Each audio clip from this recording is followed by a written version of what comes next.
आज एकादशी का पावन पर्व है। आज भी एकादशी है, कल भी एकादशी है। तो व्रत कुछ लोगों ने आज भी रखा है, कुछ लोग कल भी रखेंगे। तो कल उदया तिथि की है, इसलिए कल भी बहुत लोगों ने व्रत रखा है। तो एकादशी कल भी है और आज भी है। तो जिसने जो रखी है दोनों अच्छी है। एकादशी कौन सी एकादशी है? भीम सैनी एकादशी है, जिसे निर्जला एकादशी भी कहते हैं। आज एकादशी है। इस एकादशी का नाम है भीम सैनी एकादशी। इसे भीम सैनी क्यों कहते हैं और इसे निर्जला क्यों कहते हैं? आओ इसकी एक कथा है, जरा सी सुन लेते हैं, काम आएगी आपको। जो आज व्रत है सो है, जो आज नहीं है कल रह लेना, कल का लाभ है। सुनो, एक बार वेद व्यास जी ने भीम से कहा, 5 पांडव है ना, धर्मराज, युधिष्ठिर, भीम, अर्जुन, नकुल, सहदेव, ये पांचों एकादशी का व्रत, 4 एकादशी का व्रत करते हैं, पर भीम नहीं करते। द्रौपदी एकादशी करती हैं, कुंती माता एकादशी करती हैं। तो एक दिन वेद व्यास जी आए, तो वेद व्यास जी ने देखा कि एकादशी के दिन सब लोग तो व्रत किए हैं, पर भीम भैया खा रहे हैं। तो वेद व्यास जी ने कहा, कुंती, ये तुम्हारा बेटा कैसा है? एकादशी के दिन भी भोजन कर रहा है, पाप नहीं लगेगा? अब भीम भैया बोले, गुरुजी, यदि मैं एकादशी कर लूं तो मैं जी ना पाऊंगा। मेरी जठराग्नि इतनी तीव्र है कि वो अग्नि मुझे जला के भस्म कर देगी। मुझे बड़ी भूख लगती है, और ये हर महीने में 2 बार एकादशी आ धमकती है। 2 बार भूखा रहना तो बड़ा कठिन है महीने का मेरे लिए। कौन बोला? भीम भैया। गुरुजी क्षमा करो, सबको एकादशी कराओ, हमें छूट दे दो। तब वेद व्यास जी ने कहा कि अच्छा, तुम्हें छूट चाहिए, तुम सारी एकादशी नहीं कर सकते ना? गुरुजी, बिना खाए रहा नहीं जाता, भूख बड़ी लगती है, और भीम भैया बहुत खाते हैं। तब वेद व्यास जी ने कहा कि अच्छा एक काम करो, तुम महीने की 2 और साल की जो 24 एकादशी हैं, साल में कितनी हो गई? 24।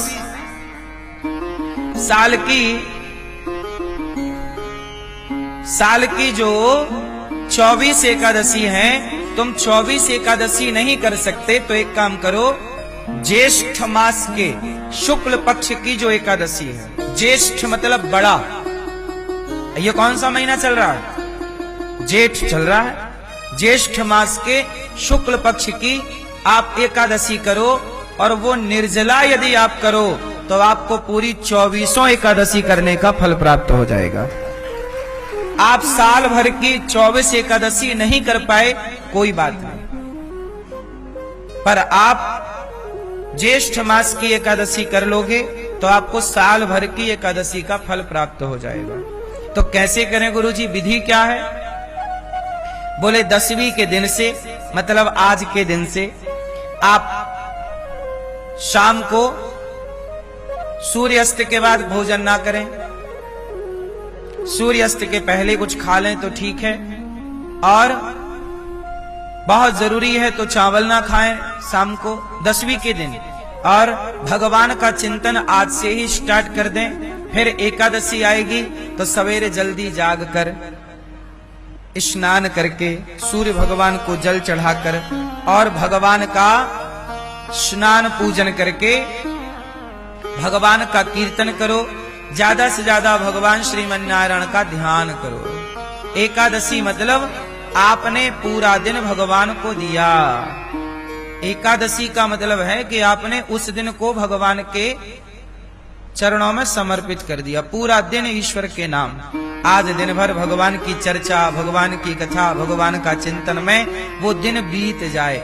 ऐसी व्यस्तता हो भगवत चिंतन में कि प्यास भी ना लगे और भूख भी ना लगे।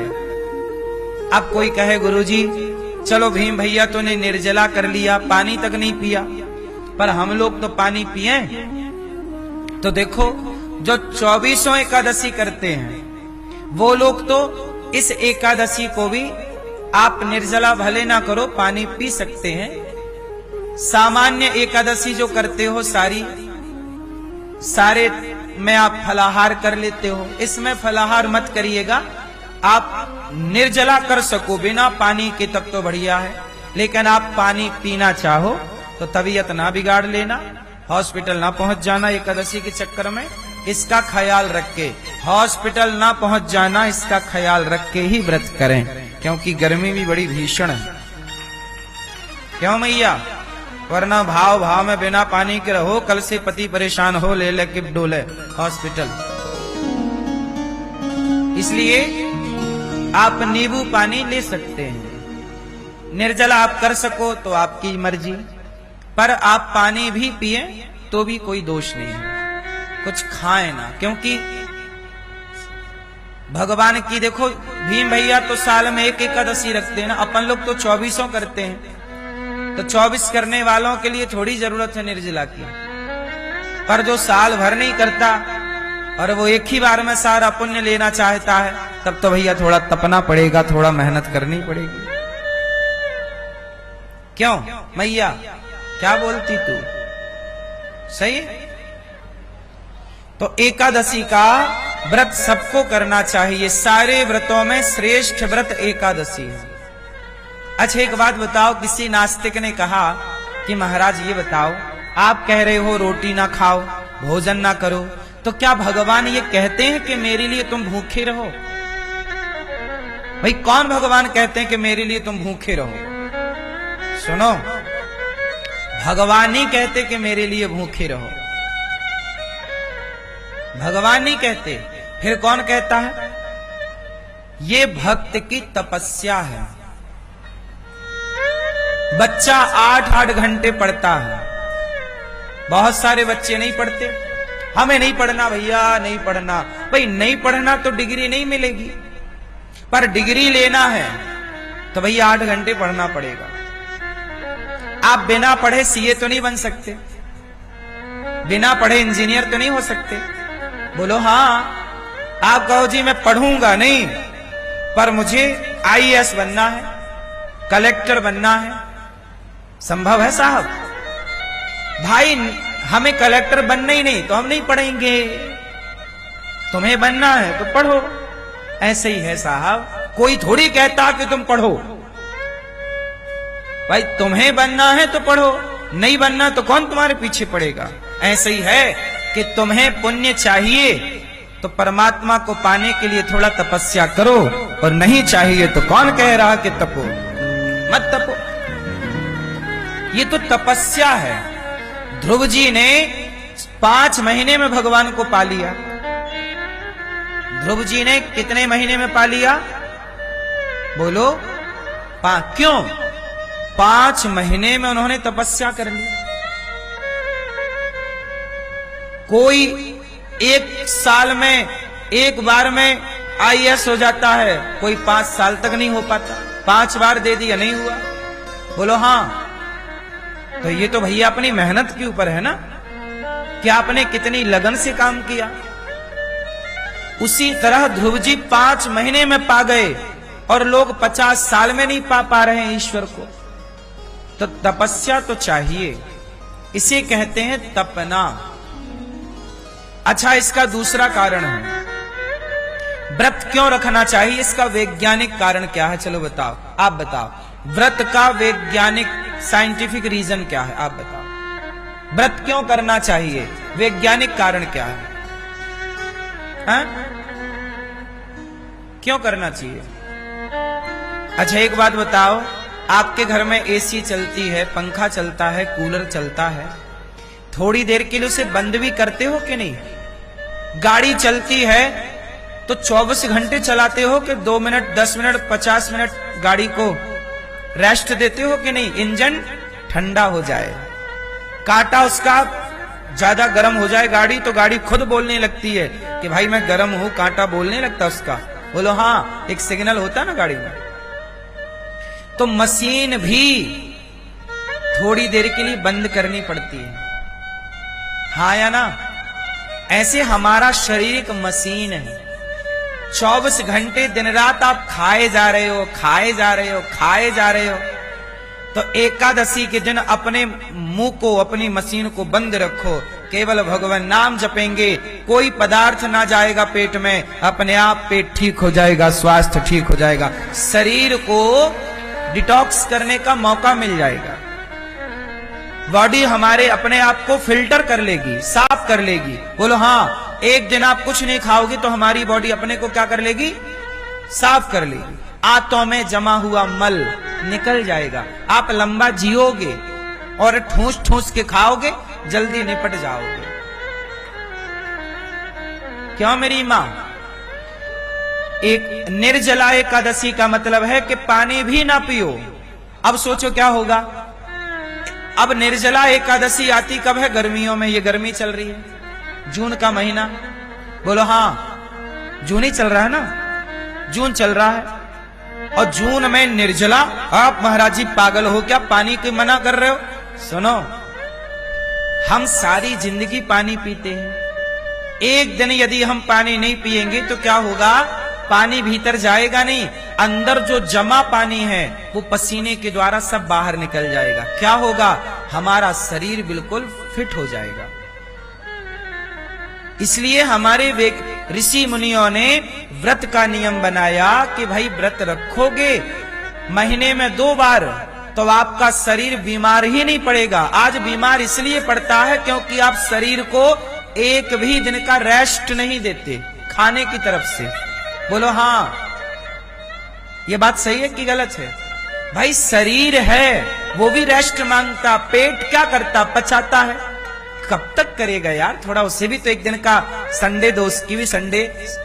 ये एकादशी मतलब पेट की संडे, एकादशी मतलब पेट की छुट्टी। आज पेट मौज करेगा, फैमिली के साथ कहीं घूमने जाएगा पेट। चलो आज हमारा कोई काम नहीं है, रोज काम करता बेचारा, पचाने, खाया पचाने लग जाता है। बोलो हाँ। तो हमारे जो पूर्वजों ने विधान बनाए ना, वो बड़े वैज्ञानिक थे, लेकिन आजकल लोग समझ नहीं पाए। आस्था, हमारी हिंदू धर्म की कोई भी आस्था यूं ही नहीं है साहब। हर आस्था के पीछे एक वैज्ञानिक कारण है। बस इतना हुआ कि तुमने आस्था तो समझी पर वैज्ञानिक कारण ना समझ पाए, इसलिए लोगों ने तुम्हारी आस्थाओं को नकार दिया कि यार ये गलत है। हर आस्था के पीछे, हम सनातन की बात कर रहे हैं, हम सनातनियों की हर आस्था के पीछे एक वैज्ञानिक रहस्य है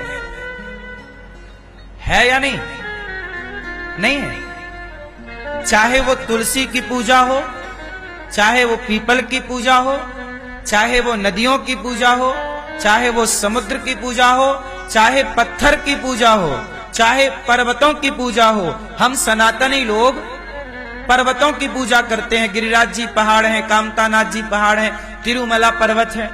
पहाड़ों की पूजा, प्रकृति की पूजा, आंवले की पूजा। तुम्हारी दादी अम्मा जब तुम पैदा नहीं भय ना, तब से आंवले की पूजा करती आ रही है। बोलो हाँ। आंवला नवमी आती है कार्तिक में। बोलो हाँ, आंवले की पूजा होती है। क्यों होती है? तुम्हारी दादी को पता था कि औषधियों का राजा आंवला है।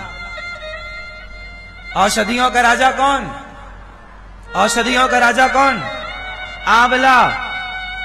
आज तुम जान पाओ ना जान पाओ, पर पूर्वज जानते थे कि भाई इसे आस्था से जोड़ दो तो लोग इसी बहाने आंवला के आसपास रहेंगे, आंवला का अचार खाएंगे, आंवला का सेवन करेंगे। क्योंकि औषधियों का राजा कौन?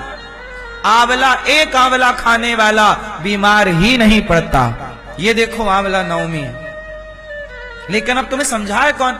जब तुम्हारी दादी पेड़ की पूजा करती आंवले की, तो तुम विज्ञान पढ़ने वाले कहते हो अरे ये तो पागल हो गई है, दादी पेड़ की पूजा कर रही है। क्यों? पागल नहीं है साहब, समझदार है, प्रकृति से जुड़ी है। वो जानती है कि आंवला कितना महत्वपूर्ण है। वो आंवला की महिमा को रिप्रेजेंट कर रही है। बोलो हाँ, पर तुम नहीं समझ पाए, साइंस की 4 बुक पढ़ के अपने को वैज्ञानिक मान लिया, समझ ही नहीं पाए तुम आस्थाओं के पीछे का सिद्धांत, आस्था के पीछे की कसौटी कि सनातन को क्या कहना चाह रहे हैं हमारे पूर्वज। चलो